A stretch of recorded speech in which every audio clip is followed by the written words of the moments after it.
Bonsoir, ce soir j'aimerais vous présenter dans le cadre de notre capsule comment déterminer notre partenaire de vie. Un sujet ce soir qui est quand même intéressant et qui peut vous apprendre beaucoup de choses sur les erreurs communes que l'on peut rencontrer lorsque nous choisissons notre partenaire de vie. N'oubliez pas, la première chose que nous devons mettre dans notre tête et dans notre pensée, c'est que notre partenaire de vie, comme je disais la semaine passée, doit toujours être de Dieu. Dieu doit être toujours en conformité avec sa parole. Dieu doit être toujours celui qui choisit votre partenaire. Dieu doit être d'accord avec votre relation. D'accord? Si Dieu n'est pas d'accord avec votre relation, il y a un problème. D'accord? Donc ce soir, j'aimerais qu'on parle des différents problèmes, différentes choses que les gens font lorsqu'ils choisissent leur partenaire de vie, des problèmes qui sont flagrants, des problèmes qui peuvent vous mener à un divorce certain, des problèmes qui peuvent faire un échec royal dans votre couple, d'accord? Mais avant tout, j'aimerais qu'on prie. On va prier avant de débuter la petite capsule de 20-25 minutes, afin que Dieu puisse nous inspirer de sa parole et que Dieu puisse nous parler à travers ma bouche. Amen. Alors Seigneur Dieu de gloire, ce soir, en l'occasion de cette capsule, comment déterminer notre partenaire de vie, Seigneur? Comme tu le sais, Papa, et tu nous l'as dit souvent, tu dois être le premier, Seigneur, en accord avec notre relation. Tu dois être le premier, Seigneur, en accord avec notre mariage, Seigneur Jésus. Alors, Seigneur, puisses-tu ce soir nous donner, Seigneur, la connaissance divine, afin de ne pas tomber dans l'erreur des gens autour de nous, Seigneur, qui font des erreurs lors de leur mariage, qui font des erreurs, Seigneur, lors de leur première relation.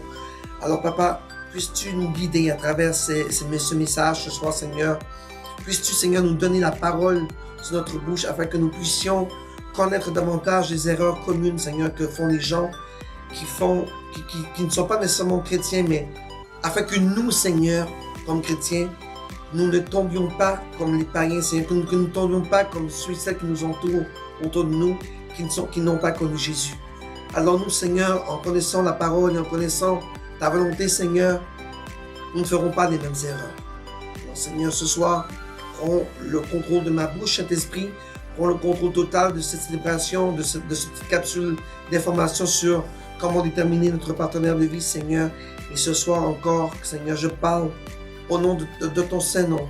Je parle au nom du Saint-Esprit, de toutes les conséquences d'un mauvais choix, de toutes sortes de mauvais choix que les gens font et qui sont extrêmement dangereux.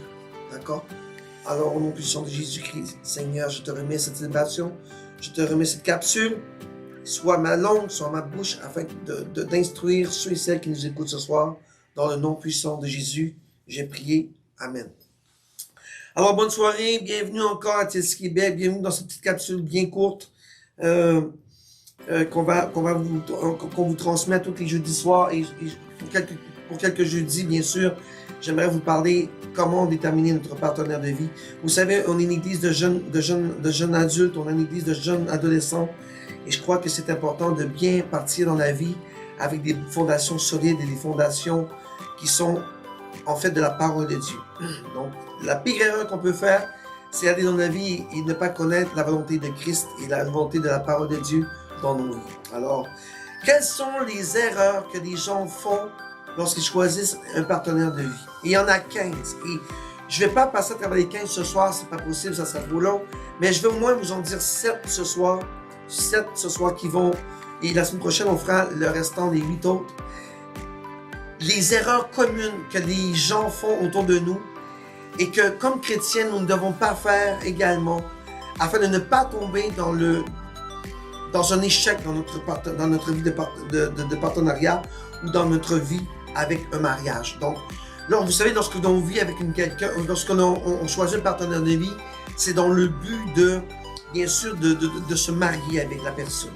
Donc, quelles sont les erreurs communes que Dieu m'a révélées, que l'Esprit Saint m'a révélées, que les gens tombent et qu'ils font, et que leur mariage ou leur relation devient un échec. La première raison que je vous parlais, je pense que celle-là, vous la connaissez tous, et c'est une raison qui que tout le monde tombe dans le piège parce que Satan utilise beaucoup ce type ce type de piège pour nous faire tomber. Alors, je parle ce soir, la première raison, bien sûr, je parle des désirs sexuels. Si vous choisissez, n'oubliez pas encore, avant de commencer, Dieu doit être en accord avec votre relation. C'est très important. Si Dieu n'est pas en accord avec votre relation, votre relation est en vaine. Votre relation va... Dieu doit céder ce mariage-là. Dieu doit céder votre relation. Et c'est important. Et je vous l'ai dit la dernière fois, du jeudi passé, on ne part pas avec une relation si Dieu n'est pas en accord avec ça. D'accord? Voici le premier, désir sexuel. Et je veux aller dans la parole de Dieu ce soir, dans Éphésiens chapitre 4, verset 19. Et la parole de Dieu dit, « Et qui, ayant perdu tout sentiment moral, se sont livrés à la débauche, pour pratiquer avidement des impuretés. » Oui, le sexe est une impureté. Et comme vous le savez, la parole de Dieu n'est pas en accord des relations sexuelles avant le mariage. Donc, si vous vous mariez, si vous avez un partenaire pour le sexe, voici la première raison de votre échec dans votre mariage. Si vous avez un partenaire pour le sexe et que vous êtes seulement avec ce partenaire-là pour le sexe, les désirs sexuels, mon ami, ma soeur, mon frère, mon enfant, ma fille, mon fils, tu as un sérieux problème à corriger dans ta vie. Parce que le mariage et une relation ne doit pas être pour le sexe, d'accord? La relation, je vous l'ai dit tantôt, doit être pour tout ce qui entoure la personne et tout ce qui doit refléter envers toi. Donc, si la relation est concentrée sur le sexe et la sexualité, mon ami, tu t'en vas vers la falaise et la falaise va tomber sur toi un jour. Amen. Donc, j'aimerais relire encore Éphésiens chapitre 4, verset 19. Et là, j'étais dans la version Darby. Et qui ayant perdu tout sentiment moral, vous voyez, le sentiment moral, se sont livrés à la débauche. Et là, on parle de la débauche parce que Dieu n'est pas en accord avec les relations sexuelles avant le mariage. Dieu n'est pas en accord, et je redis encore, Dieu n'est pas en accord avec les relations sexuelles avant le mariage. Donc, si ton partenaire, votre relation est centrée sur les relations sexuelles avant le mariage, mon ami, tu as un problème et que tu dois corriger vite avant que Satan, le diable, te détruise. Toi, ta vie de couple et ton futur mariage. D'accord? Amen? Je ne vais pas aller plus loin là-dessus. Je ne vais pas passer trop de temps. Là-dessus, je pense que j'ai pas mal tout dit ce que je devais à dire sur les désirs sexuels. Le deuxième point qui est très, très dangereux et que les gens font beaucoup d'erreurs lorsqu'ils choisissent un partenaire, c'est des coups de foudre. Vous savez, les sentiments impulsifs. Moi, j'appelle ça des sentiments impulsifs. Des gens disent, bon, c'est mon coup de foudre, je dois me marier avec lui, ça doit être mon chum, ma blonde, parce que mon cœur bat pour lui. Vous savez, le coup de foudre, c'est que ton cœur, on appelle ça en québécois, on est dans les nuages. Donc, c'est une très mauvaise raison d'avoir un partenaire et de vouloir faire sa vie avec lui. C'est construire une maison sur une base qui est extrêmement sablonneuse. Parce que un jour ou l'autre, tes sentiments vont tomber. Et plus que tu vas avancer dans ta relation, vous savez, un coup de foudre, c'est que tu vois l'extérieur de la personne. Tu vois sa beauté, tu vois son corps, et là, waouh, c'est le coup de foudre. Mais en fait, tu ne connais pas son cœur, tu ne connais pas ses sentiments, tu ne connais pas son affection vers toi. Donc oui, le coup de foudre, j'appelle ça des sentiments impulsifs qui sont extrêmement dangereux dans le choix d'une relation et pour votre futur mariage. D'accord? Et j'aimerais aller dans la parole de Dieu pour vous montrer que Paul même le dit dans 1 Thessaloniciens, chapitre 4, verset 5. Paul dit, « Sont vous livrés à des passions déréglées. » Vous voyez, des passions qui sont déréglées, des passions impulsives, comme les gentils. Ici, lorsqu'on dit gentils, ce sont les païens, d'accord? Alors je relis, « Sont vous livrés à des passions déréglées, comme les païens, comme les gentils, qui ne connaissent point Dieu. » Vous êtes des chrétiens. Vous êtes des enfants de Dieu. Ne vous laissez pas tomber dans le piège satanique. Ne vous laissez pas séduire par la beauté de l'homme ou par votre coup de foudre impulsif qui est déréglé sentimentalement. Donc Dieu n'est pas en accord avec ça. Dieu, voyez la parole de Dieu de dit, sans vous livrer, attention de vous livrer à des passions déréglées, comme les païens, comme les gentils qui ne connaissent pas Dieu. Vous connaissez Dieu. Alors ne laissez-vous pas tromper par le diable. Ne vous laissez pas tromper par des pulsions sentimentales, excessives, impulsives dans votre esprit pour dire voilà mon homme de ma vie, j'ai le coup de foudre. Ah, attention, oui, il est peut-être beau, oui, il est peut-être belle, mais son cœur est comment? Et j'ai tout le temps dit, et je reviens encore sur ma première émission, de toujours se concentrer sur ce que Dieu veut pour toi et de mettre Dieu dans ton couple et d'avoir les mêmes caractéristiques de personnalité. Vous savez, la beauté ne fait pas la caractéristique de l'homme. Amen. Voici le deuxième point et j'en termine là. Le troisième point, que les gens font des erreurs flagrantes, c'est vouloir se marier ou avoir une relation avec une personne de prestige. Et voyez, ça c'est une erreur commune qu'on voit assez fréquemment aujourd'hui. Lorsqu'une personne a une stature assez importante et qui va vers toi, beaucoup de gens tombent dans le piège satanique, dans le fait que cette personne-là a une stature de prestige, cette personne elle paraît bien, cette personne-là a une grande valeur aux yeux des gens.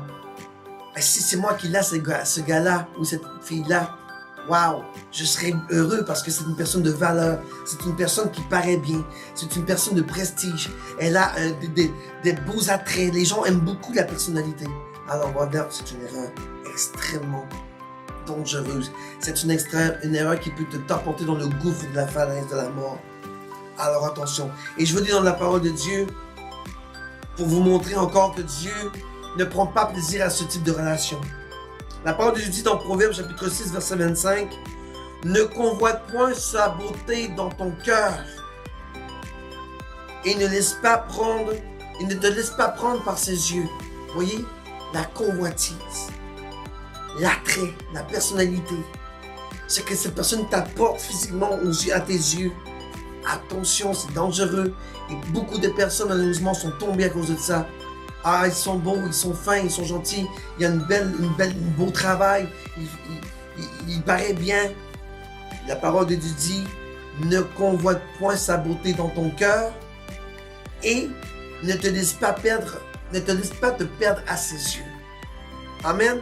Voici le troisième point à faire attention dans notre choix de partenaire et notre futur marié ou épouse. Amen. Le quatrième point que je vais vous parler, c'est la peur de rester célibataire.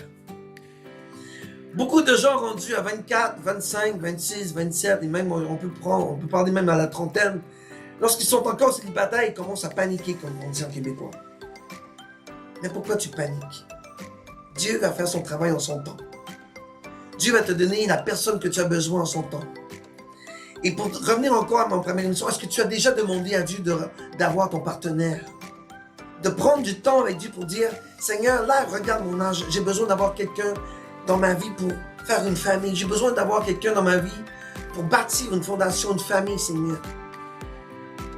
Et là, souvent, on atteint l'âge de 25, 24, 22 même. Et même à 20 ans, il y a des gens qui commencent à paniquer. On dit, là, je dois me marier, je suis en retard sur tout le monde. La parole de Dieu dit dans Genèse chapitre 29, verset 30, « Il vint donc aussi vers Rachel. » Vous voyez, on parle ici de Jacob. Il vint donc aussi vers Rachel. Il aima Rachel plus que Léa. Il servit chez Laban encore 7 autres années. Vous voyez? Parce que tu te précipites vite, tu vas choisir la mauvaise personne. Et pourtant, Dieu n'a pas choisi les personnes qui devaient être attitrées à toi, assignées à toi dans ta vie. Et souvent, on fait des mauvais mariages, on a de mauvaises relations. Pourquoi? Parce qu'on était au-devant de Dieu et on était à l'avant de Dieu. Pourquoi? Parce qu'on a stressé pour rien, pour avoir un partenaire de vie.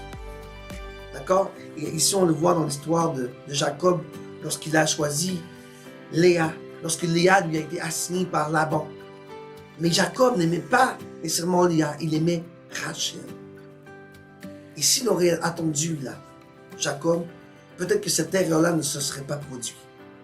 Mais malheureusement, Laban a fait en sorte que sa première fille née, bon, c'est un peu aussi la faute à Laban, mais je ne vais pas rentrer dans l'histoire de cette histoire-là, mais prenez le partenaire que votre cœur aime, que Dieu vous a choisi.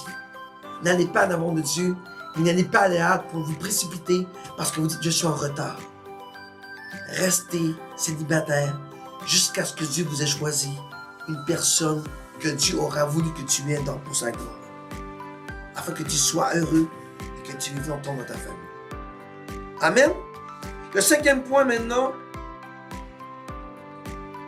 céder à la pression.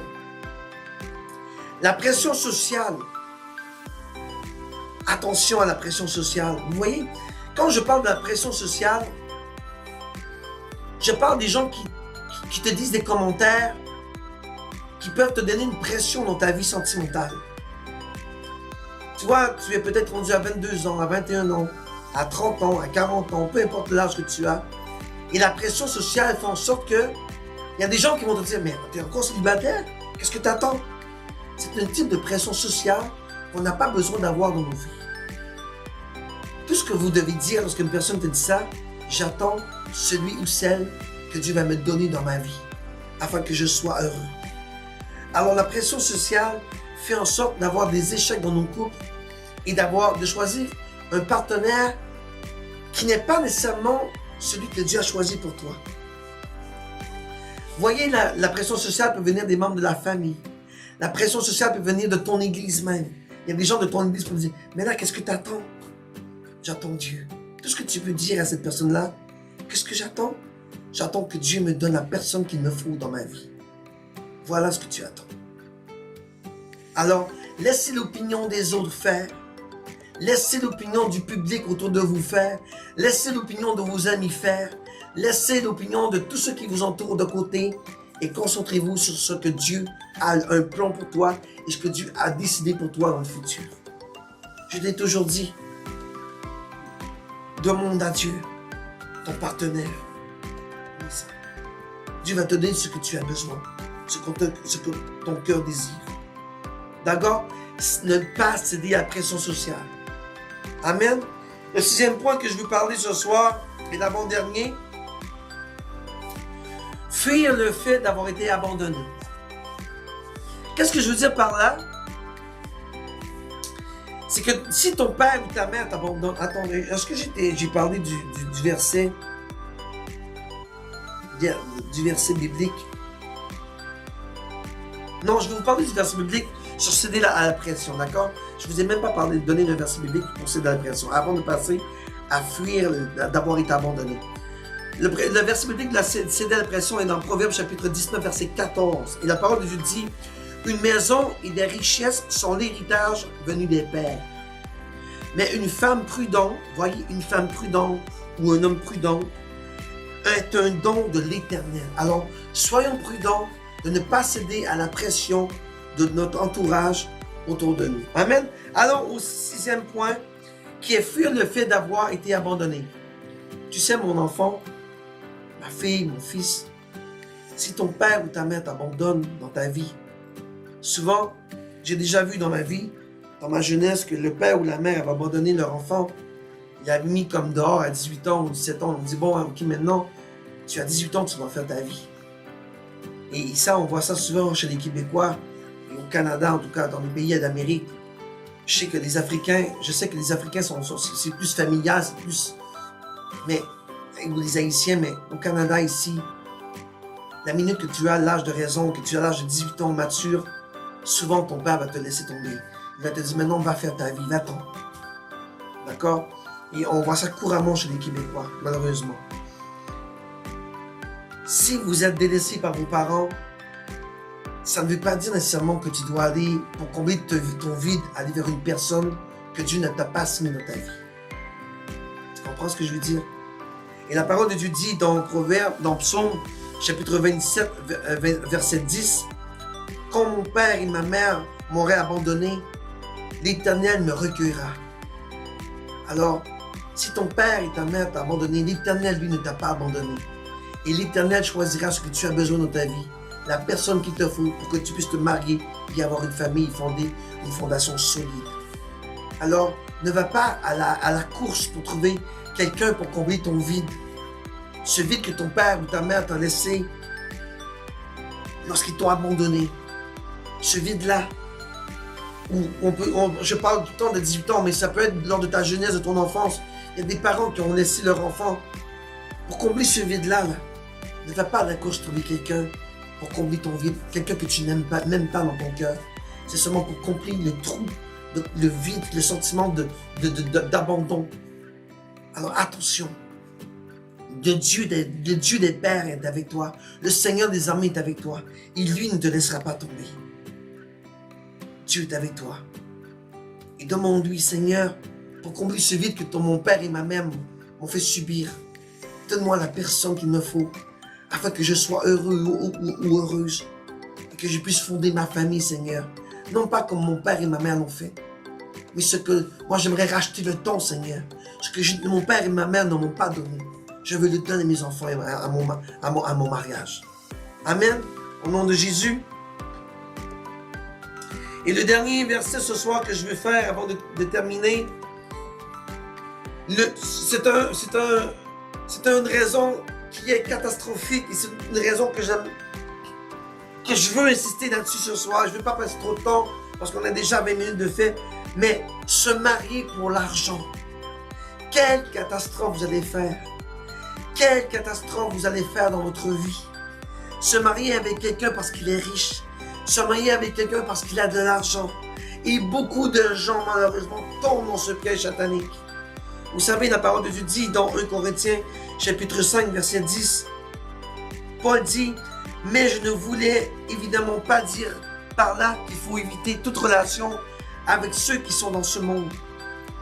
Mène une vie de débauche ou avec des avares. » Vous voyez, les avares, c'est ceux qui sont concentrés sur leur richesse. Paul dit, je ne voulais évidemment pas dire par là qu'il faut éviter toute relation avec ceux qui sont dans ce monde. Mène une vie de débauche avec des autres qui sont avares, les voleurs ou les adorateurs d'idoles, car alors il vous faudra sortir du monde. Oh mon enfant, la Bible déclare à juste titre que l'amour de l'argent peut te perdre. Jésus dit dans sa parole, tu ne peux servir qu'un seul. Tu peux servir qu'un seul maître. Tu peux servir Dieu ou Mammon, qui est le Dieu, le démon de l'argent. Tu ne peux pas servir Dieu et servir Mammon en même temps. Alors sors de ce monde qui sont remplis d'avarice. Ce monde qui va t'emmener dans une problématique. Dans ta relation de couple, l'argent est le problème et la cause de beaucoup de divorces. Et on peut le voir chez les vedettes. Ils sont riches, mais ils ne sont pas heureux. Excusez. Ils sont riches, mais... Excusez. Ils sont riches, mais ils ne sont pas heureux. L'argent est la cause de tous les problèmes de couple. Tu es mieux d'avoir une personne qui a moins d'argent et être heureux dans ton couple. Amen. Donc n'ayez pas de relation, n'ayez pas de partenaire pour l'argent et ne vous mariez pas pour un homme qui a de l'argent ou une femme qui a de l'argent. Ce sera ta perte. L'argent n'amène pas de bonheur. L'argent amène le malheur dans ta vie. Amen. Voilà. Ce qui complétait ma petite capsule ce soir, on a vu 7 raisons qui peuvent être extrêmement dangereuses dans le choix de notre partenaire et notre futur époux ou épouse. Alors, on peut les relire vite fait ensemble avant de partir. La première raison, on a trouvé qu'il ne fallait pas avoir des désirs sexuels. Et je vais pas repartir là-dessus. Attention aux désirs sexuels. Le deuxième, avoir des sentiments impulsifs, les coups de foudre. Attention, vouloir se marier avec une personne de prestige. Attention. Le quatrième, la peur de rester célibataire. Attention. La cinquième, céder à la pression sociale. Attention. Le sixième, fuir le fait d'avoir été abandonné. attention. Et le dernier, le 7e, c'était se marier pour l'argent. On a fait le tour de nos 7. La semaine prochaine, on parlera des 8 derniers. Raison de ne pas faire dans le choix de notre choix de notre partenaire et notre futur époux ou épouse. Amen. Et j'aimerais qu'on prie 2 petites minutes avant de quitter. Seigneur, merci de nous avoir enseigné ces raisons que nous ne devons pas faire comme chrétiens et enfants de Dieu. Merci Seigneur de nous diriger. Et merci encore Seigneur que ce soit le Saint-Esprit qui nous dirige dans le choix de notre partenaire de vie ou dans notre choix de notre futur époux ou épouse. Seigneur, nous avons confiance que tu nous donneras le meilleur. Nous avons confiance que tu nous donneras le meilleur époux ou une meilleure épouse. Nous avons confiance, Seigneur, que tu nous donneras notre partenaire de vie qui durera longtemps, Seigneur, jusqu'à notre mort. Alors, Seigneur, que mon choix soit en relation avec toi. Que tu scelles, Seigneur, ma relation. Que tu scelles mon partenaire que tu as choisi pour moi, Seigneur. Et que ma relation, mon mariage soit scellé dans le sang de Jésus. Qu'il soit irrévocable, incassable ou irréprochable devant toi, Seigneur. Dans le nom puissant de Jésus-Christ, j'ai prié de Dieu de gloire, qui vit, qui règne éternellement pour les siècles des siècles. Amen. Merci d'avoir été là, merci. J'espère que vous avez aimé, ces petites capsules pour vous fortifier, pour vous guider dans le choix de votre partenaire. C'est important, je vous l'ai dit la dernière fois, 3/4 de votre vie, vous allez passer avec celui ou celle que Dieu vous donnera. Et c'est important encore, je le dis, et je vais vous dire pendant toute cette capsule-là, que le choix de votre partenaire doit venir de Dieu et que Dieu doit être en accord avec votre choix de partenaire. Que Dieu scelle votre mariage. Que lorsque tu te présenteras devant le pasteur, que Dieu scelle ce mariage jusqu'à la mort. Allez, que Dieu vous bénisse, que Dieu vous garde, que Dieu vous protège. On se revoit pour la prochaine capsule jeudi prochain. Amen.